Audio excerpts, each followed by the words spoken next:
नमस्कार दोस्तों, स्वागत है आपका रेडिट बायस के एक नए बिजनेस पॉडकास्ट में। आज हमारे साथ हैं रूप वर्षा शोरूम के ऑनर। आइए इनसे समझते हैं इस बिज़नेस के बारे में, डेप्थ में नॉलेज लेते हैं, कैसे बिज़नेस चलता है, क्या कॉस्ट इफेक्टिव, सभी चीज़ों के बारे में हम इससे समझेंगे। नमस्कार भैया, स्वागत है आपका। नमस्ते भैया। और अपने बारे में आप बताइए मुझे। मेरा नाम विनायक मकवाना है। मैं रूप वर्षा शोरूम को मैनेज करता हूँ। जी। ये हमारा 6th आउटलेट है जी, जो जी। कि 3rd पीढ़ी पे हम ये काम को संभाल रहे हैं। ये काम हमारे दादाजी द्वारा स्थापित किया गया था। एक रूप वर्षा की जो नींव है वो रखी गई थी 1983 में हमारे दादाजी के द्वारा। अच्छा अच्छा। उसी चीज़ को मेंटेन कर रहे हैं, उसी लेगेसी को हम आगे बढ़ा रहे हैं। अच्छा, तो मार्केट में और भी बहुत सारे ऑप्शंस थे, आपने उनको क्यों नहीं चूज़ किया? आपको यही क्यों करना था? क्या होता है कि कुछ चीज़ें होती है जो आपको पूछते नहीं समय से मिली आती है, जी। जिसमें आपको स्कोप दिखता है, कुछ चीज़ों में आपको स्कोप नहीं दिखता है। और आपको आपके नाम को आगे बढ़ाना मुझे ज़्यादा प्रेफर लगा। अच्छा तो अच्छा।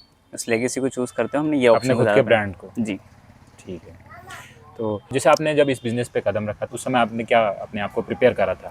देखो, अगर आप इनिशियल लेवल से पूछना चाह रहे हैं कि इसमें क्या इन्वेस्टमेंट था और अभी की क्या इन्वेस्टमेंट है, तो बहुत ज़्यादा डिफरेंस है। क्यों? क्योंकि ये जैसे कि मैंने आपको बताया कि ये जो बिज़नेस है दादाजी द्वारा इस्टेब्लिश किया गया था, तो उस समय में जो इन्वेस्टमेंट था वो बहुत ज़्यादा कम हुआ करता था। पर आज के मार्केट को देख के, आज के कस्टमर प्रेफरेंस को देखते हुए, वैरायटी ऑप्शन रखने के कारण इसकी जो इन्वेस्टमेंट कॉस्ट है वो काफ़ी बढ़ चुकी है। अच्छा, जैसे आज अगर मैं ये बिज़नेस चालू करना चाहता हूँ कपड़े का, मतलब सभी कपड़े का, जैसे मेन से लेके वुमेन से बच्चों तक सबका, तो मुझे इनिशियल स्टेज में कितना इन्वेस्टमेंट लगेगा? अगर आप फैमिली आउटलेट खोलना चाह रहे हैं तो काफ़ी अच्छी वैरायटी और रेंज को मेंटेन करते हुए और अच्छे क्वालिटी के कपड़े को भी मेंटेन करते हुए अनुमानित कॉस्ट 25 से 30 लाख रुपए लगता है मिनिमम। और जैसे अगर मेरे को सिर्फ मेंस का रखना है या फिर सिर्फ वुमेन्स का रखना है, बच्चों का रखना है, इस टाइप से अगर करना है? प्रेफरेंसली मैं सजेस्ट भी आपको यही करूँगा कि आप किसी एक चीज़ पे जाएं।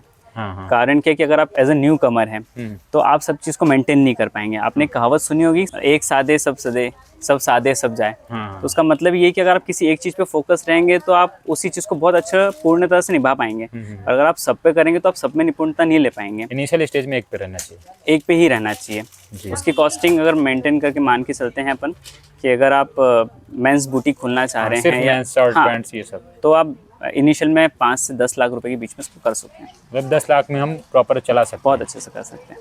और उसमें जो आपके वर्कर्स होते हैं उनका क्या रोल रहता है? मतलब कितने रखने जरूरी होते हैं या नहीं, आप खुद अकेले भी संभाल सकते हो, ऐसा कुछ? मेंटेन करता है कि आपका वर्क कितना लोड, मतलब वर्कलोड कितना है। अगर आपका वर्कलोड मिनिमम है तो आप 1 या 2 जने भी इसको मेंटेन कर सकते हैं। अगर आपके पास बहुत ज़्यादा वर्क है तो आपको फिर आपके हेल्पिंग हैंड्स चाहिएंगे। जैसे आपकी शॉप का पूरा टोटल देखें अपन, ऑपरेशनल कॉस्ट जैसे किराया हो गया, कर्मचारियों की सैलरी हो गई, बिजली बिल, ये जो इंपोर्ट एक्सपोर्ट, ये सब सारी चीज़ों का मतलब क्या कॉस्टिंग रहती है आपकी मंथली देखें तो? कॉस्टिंग सर डिपेंड करता है कि आपकी चीज़ें कहाँ से आ रही हैं, कितना कॉस्ट लग रहा है, कितने समय तक इन्वेंट्री को आप कैसे रख रहे हो, इस सब पे डिपेंड करता है। अनुमानित एक अपन ऑन एन एवरेज देखा जाए तो एक्सपेंस तो है ये एक, ये ऐसा एक्सपेंस है जो आपको मेंटेन करके चलना है। और मैं अगर बात करूं, जैसे आपके जो पूरे कपड़े आप लाते हो वहाँ से, किसी स्टोर से लाते हो या किसी मैन्युफैक्चरिंग यूनिट से लाते हो, उसके बाद वहाँ से अपनी शॉप पर रखते हो, तो आप इसमें अगर एवरेज देखें तो आपका कितना मार्जिन निकलता है? भैया हम अगर मिनिमम प्रॉफिट मार्जिन की बात करें हैं तो 8 से 12% के बीच में काम हो जाता है जी।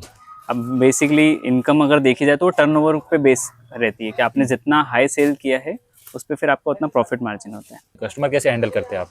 भैया शुरू से ही एक जब डे मॉर्निंग हम स्टार्ट करते हैं यहाँ पे, तो मन में एक ऐसा उत्साह, उमंग कह लो कि जैसा फर्स्ट कस्टमर हम अटेंड करते हैं वैसा ही सेम कॉन्फिडेंस कह लो या सेम एनर्जी कह लो, वो हमें लास्ट को भी ऐसे ही अटेंड करना है। अच्छा। तो ये कस्टमर सेटिस्फेक्शन भी हमें अच्छा मिलता है उसमें। अच्छा अच्छा। मार्केट में इतने सारे शोरूम हैं, इतनी सारी शॉप हैं, तो आप इस मार्केट में अपने आप को कैसे अलग दिखाते हो, कैसे आपको अपने आप को प्रीमियम दिखाते हो?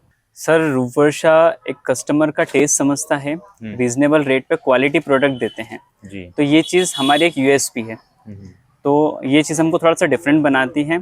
और एक और बेनिफिट जो हम देते हैं यहाँ पे, आपको एक ही छत के नीचे सारे प्रोडक्ट अवेलेबल कराते हैं बट अ रीजनेबल रेट, बच्चों तो से लेके बड़ों तक, बचपन से लेके 55 तक। बचपन से लेके 55 तक। जी भैया। तो आप अपने इन्वेंट्री और स्टॉक मैनेजमेंट को कैसे देखते हैं, किस प्रकार से? इनिशियल जब हम बात करें कि पुराने और अभी के समय में क्या परिवर्तन आया है इस चीज़ में, तो पहले हाथों से सारी चीज़ों का मेंटेन हुआ करता था, वर्बली सारी चीज़ों का मेंटेनेंस हुआ करता था। अब सारी चीज़ें कंप्यूटराइज हो रही हैं धीरे धीरे। समय के साथ हम भी इस परिवर्तन में आ रहे हैं, चीज़ों को डिजिटलाइज ले जा रहे हैं। जैसे आपके पास एक ही चीज़ की बहुत सारे आर्टिकल आते होंगे, बहुत सारे स्टाइल आता होगा, बहुत सारी साइज़ में भी आती हैं। तो इन सब चीज़ों को कैसे मेंटेन करते हैं कि यार मेरे पास इस साइज़ के ज़्यादा कस्टमर है या फिर इस वैरायटी के ज़्यादा कस्टमर है? देखो, एक बड़ा आउटलेट लेके अपन चल रहे हैं तो आपको सारी चीज़ें और सारे लोगों की साइज़ सेगमेंट भी लेके चलना पड़ेगा। क्यों? क्योंकि आपको नहीं पता है कि आपकी शॉप पे कौन-सी साइज़ का कैसा कस्टमर आएगा। हाँ, तो वो चीज़ को मेंटेन तो करना है। अगर वो चीज़ उसको फिट बैठती है, वो चीज़ उसको सही लगती है क्वालिटी वाइज़, तो बिल्कुल परचेज़ करता है। आपके नज़रों में ये जो कपड़े का बिज़नेस करते हैं लोग, बहुत सारे बिज़नेस करते हैं कपड़े का, तो सबसे बड़ी गलती ऐसी क्या कर देते हैं वो लोग कि नहीं करनी चाहिए उनको? भैया, मार्केट ट्रेंड समझना बहुत ज़्यादा ज़रूरी है आज के समय में, कि किस तरफ कह लो हवा का मुँह पड़क रहा है। तो वो चीज़ को बेसिकली समझना काफ़ी ज़रूरी है। जो ट्रेंडिंग चीज़ें हैं उस पे अपन ध्यान दें, बेशक चीज़ें होंगी। एक साथ पूरा काम करने का ना सोचें। अच्छा, आपकी नज़रों में और आपका जो एक्सपीरियंस रहा है इतने सालों से ये काम कर कर, तो आपने ऐसी क्या कला अपने अंदर लाई है कि मेरा काम अच्छा होगा, मतलब मैं अनसक्सेसफुल की ओर कम जाऊँगा? अगर भैया मैं मेरा पर्सनल एक्सपीरियंस बताऊँ तो मुझे विगत 5 साल हुए इस काम को जॉइन करे हुए, और मेरा पर्सनल एक्सपीरियंस यही कहता है कि आपका जितना कस्टमर सेटिस्फेक्शन काउंट रहेगा उतना ही आपकी सक्सेस काउंट भी रहेगा। आपको कोई नहीं रोक सकता फिर सक्सेस होने से। कस्टमर सेटिस्फेक्शन प्रायोरिटी है। जी। आपने जैसा अभी कहा कि आप पिछले 5 साल से इस काम में हैं, तो आपने इन 5 सालों में क्या सबसे बेस्ट चीज़ सीखी है इस बिज़नेस को आगे बढ़ाने के लिए? भैया, मैं पहले और अभी में मेरे में पेशेंस लेवल बहुत आया है। एक मैं आपको बहुत एक प्यारी सी चीज़ बताता हूँ कि आप हमेशा चाहोगे अपने कस्टमर को बेस्ट टू बेस्ट चीज़ देना। हो सकता है आपको उसको वो चीज़ पसंद ना आ रहा हो, आप कितना इंसिस्ट कर लो, वो उसको नहीं पसंद आएगा तो नहीं लेगा। तो क्या होता है कि वहाँ आपको पेशेंस रखना पड़ेगा, आपको उसकी चॉइस को समझना पड़ेगा, और आपको उसको एक्सपीरियंस का थ्रिल भी बिल्कुल देना पड़ेगा। तो ये चीज़ मैंने पर्टिकुलरली एक्सपीरियंस की है, और इस चीज़ को समझा है मैंने कि ये चीज़ बहुत मैटर करती है लाइफ में। जैसा कि आपने कहा कि आपकी 5-6 ब्रांच हैं, तो जी। अगर ऐसे कोई लोग चालू करता है, एक व्यक्ति पहले एक ब्रांच चालू करता है, फिर उसको 1 साल बाद सोचता है कि मैं और चालू कर लूँ, तो ऐसे में क्या होता है कि बहुत सारे लोग लूज़ कर जाते हैं इन सब चीज़ों में। तो इसके लिए आपकी क्या सलाह रहेगी? क्या बेस्ट हो सकता है? भैया, लूज़ करने का मेजर जो रीज़न कह लो वो ये होता है कि आपकी कंसिस्टेंसी बिल्कुल नहीं होगी। अगर आप कंसिस्टेंट हैं, आप फोकस्ड हैं, तो आप हर चीज़ कर सकते हैं। हम भी चीज़ों को मेंटेन करते हैं, इन्वेंट्री मैनेज करते हैं, स्टॉक मैनेज करते हैं, सेल्स मैनेज करते हैं, सब कुछ देखते हैं। वो चीज़ें होती हैं, हालांकि मॉडर्न ज़माने में अपने टेक्निक्स और टूल्स भी आ गए हैं उनको मैनेज करने के। पर हाँ, आपको ट्रस्ट भी करना पड़ेगा, आपको कंसिस्टेंट भी रहना पड़ेगा, सब कुछ हो जाता है। आपको सबसे बेस्ट क्वालिटी का कपड़ा किधर मिलता है? किधर से लाते हो आप कपड़े? सर, ऑल ओवर इंडिया में अगर चीज़ें देखी जाए, लाइक ऑल ओवर इंडिया के साथ भी अगर बात करें तो आउट ऑफ इंडिया भी चीज़ें हर जगह की कुछ ना कुछ स्पेशल्स होती हैं। जैसे आपको विंटर्स जो है आपको नॉर्थ में अच्छा मिलेगा। किधर एरिया का प्रॉपर नाम? आप पंजाब जा सकते हैं, जम्मू कश्मीर जा सकते हैं, वहाँ पर आपको बेस्ट क्वालिटी का ऊन मिलता है। तो वुलन की बात करें तो वो मिल सकता है। सब लोग जानते हैं साड़ी के लिए सूरत बहुत ज़्यादा फेमस है। इवन नाउअडेज क्या हो रहा है कि अच्छी हेवी रेंज कलकत्ता बहुत अच्छा मिलता है, लोग वहाँ से ही परचेस करते हैं। आप जीन्स की बात करें तो हर अलग अलग जगह अलग अलग सेगमेंट मिलता है। दिल्ली मिलती है, अहमदाबाद मिलता है, बॉम्बे मिलता है, बेंगलोर आजकल बहुत ज़्यादा फेमस है। अच्छा, मैंने बहुत सारी जगहों पर ये सुना है कि क्या होता है कि बाहर से लोग इंपोर्ट करते हैं कपड़ा, हाँ जी। और यूज्ड कपड़े होते हैं उनको रिफ्रेश करके प्रॉपर जो भी उनका प्रोसेस होता है फिर वापस लाके आपको पेश करते हैं इंडिया में। भैया, इंडिया में सबसे ज़्यादा बिजनेस अगर चल रहा है तो यही चल रहा है, इम्पोर्टेड क्लोथ्स का। अच्छा, अपन लोग कैसे हैं कि अपने को पहनने का शौक है, कहाँ से आया है उसका कुछ जानने का कुछ नहीं कुछ भी नहीं पता होता है। आजकल आप लोकल मार्केट में निकलेंगे ना तो आपको हर स्टॉल पे 100 रुपए, 150 रुपए, 200 रुपए में कुछ भी मिल जाएगा। Shirt, top, jeans. आया कहाँ से भैया? आप खुद भी जानते हैं, अगर आप कोई भी चीज को मैन्युफैक्चर करेंगे तो उसकी कॉस्ट लगती है। ये तो इम्पोर्टेड कपड़े हैं, ये किसी के यूज करे हुए कपड़े हैं जो कि रिफर्बिश्ड होके आपको चिपकाए जा रहे हैं। और प्राइस बहुत हाई होती है इन सब की, मतलब बोलते हैं कि तो मैं तो फिर भी सजेस्ट करता हूँ कि आप कहाँ से ले रहे हैं, क्या ले रहे हैं, किस ब्रांड का ले रहे हैं, उस पर ज्यादा फोकस करें, तो ना कि चाल चलो कपड़े पे ध्यान दें। अच्छा, ऐसे भी हो जाता है ना कि जैसे अपन दिल्ली जाते हैं, वहाँ पे अपने को किलो के हिसाब से कपड़े मिलते हैं। हाँ जी।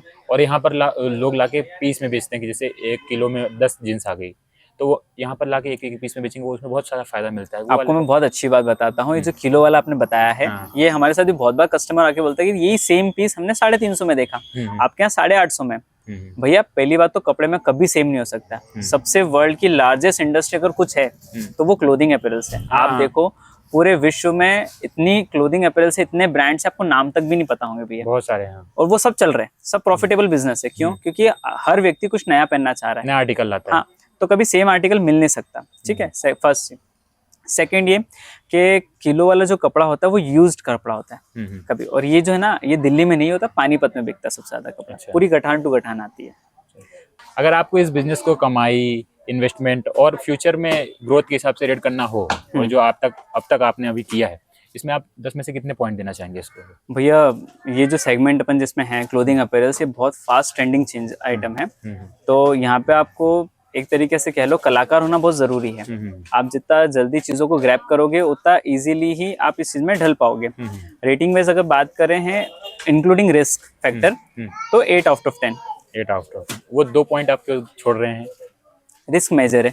अच्छा, जैसे नए कुछ नया आर्टिकल आया, मैंने 100 मंगवा लिए, मेरे 50 ही बिके, 50 बच गए, रिस्क है ना इसमें। अच्छा, और ये कुछ ऐसा भी रहता है कि जैसे कंपनियां रिटर्न लेती हैं चीजें इनमें, ऐसा कुछ? हाँ, पर पूरा स्टॉक नहीं लेगी आपसे, ना ही आपका रिमेनिंग अमाउंट का स्टॉक लेगी। वो किसी रेशियो तक ले सकती है। लाइक आपने 100% उसका स्टॉक पर करना है तो वो 10% ही ले सकती है, रेस्ट 90 तो आपका है ना सर, जहाँ आपका ब्लॉकेज हो सकता है इनकम का। अच्छा, तो इसी के साथ बहुत अच्छा लगा आपसे बात करके। और मैं ऑडियंस से कहना चाहूँगा कि अगर आपके मन में भी बहुत सारे सवाल हों इससे रिलेटेड, तो आप कमेंट में बता सकते हैं, भैया से हम बिल्कुल डिस्कस करके उसका आपका जवाब देंगे, है ना। और अगर वीडियो अच्छा लगा हो तो लाइक करें, कमेंट करें और शेयर करना ना भूलें। मिलते हैं अगले वीडियो में, तब तक के लिए जय हिंद, जय भारत।